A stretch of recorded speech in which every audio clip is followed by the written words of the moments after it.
Welcome to part 2 of our series that we are doing at Snooze of Light.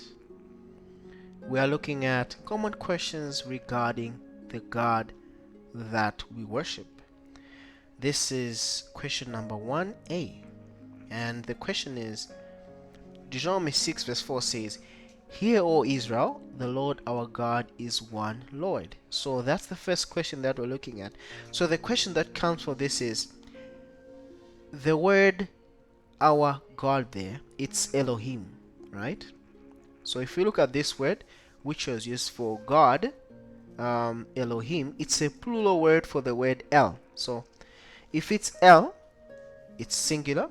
Elohim is a plural. So most Christians, when they read this text, "Hear, O Israel, the Lord our God is one Lord," they'll read it to say, "The Lord our God." So that word God there is in plural in the Hebrew. So they'll add to say there are three, right? So there is God the Father, God the Son, God the Spirit. There are three in that word, or three beings, or three persons comprised in that word. So because El is plural for Elohim, then people will say that, well, this proves that there is more than one God. So let us look at this one. How did God use the word himself? How did God use the word Elohim himself? Right? How did God use it? So let's read.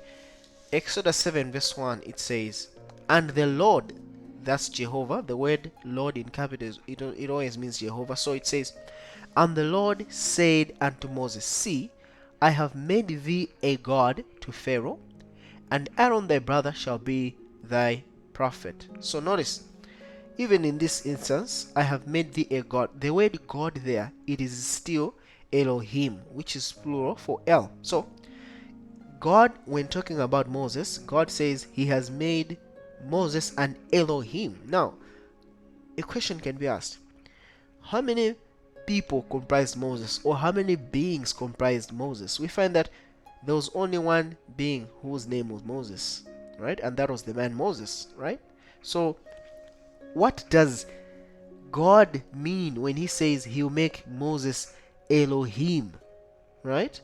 What does it? Does it mean he'll make Moses three beings or four, right? So what does it mean? So as we continue reading, we begin to understand what literally God meant.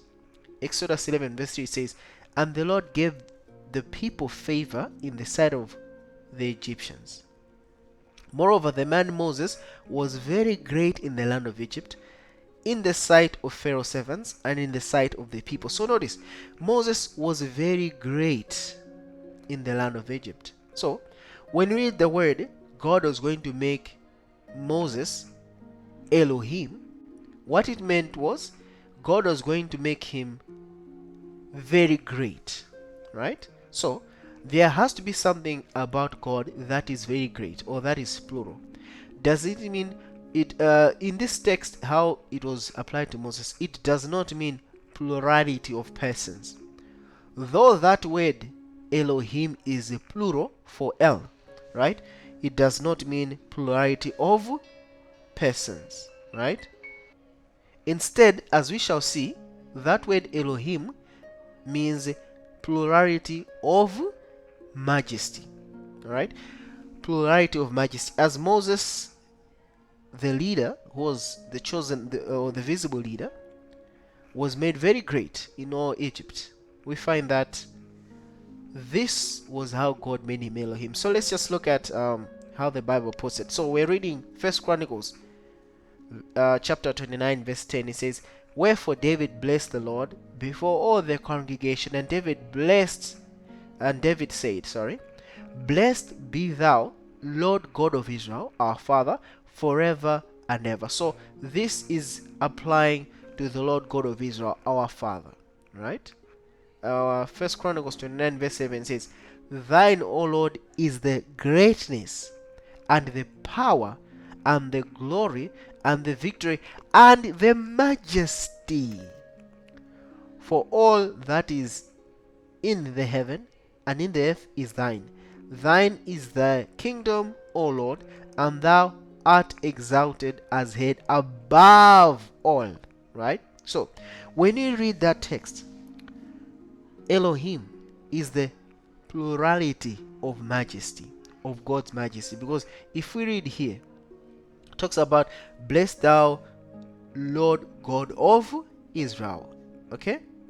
Again, Elohim there. So, who is this talking about? It's talking about our Father, the Lord God of Israel, our Father. That's God the Father. Right? So, this blessedness, right? It's coming in when David recognizes the greatness of God's majesty. Right? So we find that the plurality is there because it's the greatness of majesty, not of persons. So let's look at this. How many people do comprise God? Right? When you think about the term God, how many persons do comprise this term? Ephesians 4 verse 5, it says, one Lord, one faith, one baptism. Right? There, one Lord, one faith, baptism, that is clear. Verse 6 says, one God and Father of all, who is above all, and through all, and in you all. Right? 1 Corinthians 11 verse 3 says, but I'd have you know that the head of every man is Christ, and the head of woman is the man, and the head of Christ is God. So I find that the God that David talked about was God the Father, who is above all. Right? He is the head who is above all. So you begin to see clearly that the issue of Elohim is talking about God, who is the Father of all. Right? So Elohim, looking at Moses, the first example, it does not talk about a plurality of beings, but rather a plurality of majesty. Right? In speaking of the Father, it's one God and the Father. He's the one God who is the Father. He's above all. And because of that, the plurality of majesty belongs to him. Right? Let's just look at another way in which Elohim was used, the word Elohim was applied.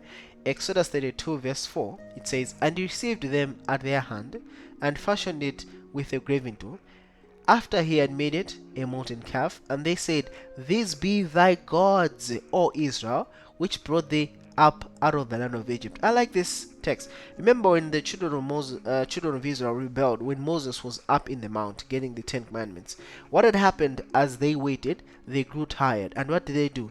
They fashioned a molten calf. And how many calves were there? It was one singular calf.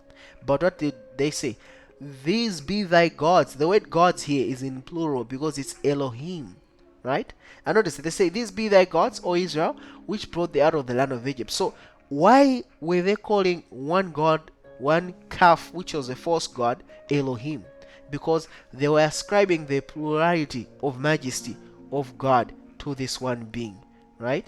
They were ascribing the glory to this one calf. That's what they were doing. They were ascribing the glory to this calf. They were transferring the glory from God to this calf. That's why they called it Elohim. Right? So we begin to say that Elohim is plurality of majesty, not of persons. So we can read that text to say, the Lord our God is one Lord. Right? Thank you so much. And don't forget to subscribe, to like. This helps YouTube to recommend our content to similar users online. Be blessed, and may God continue to guide you and to keep you. Amen.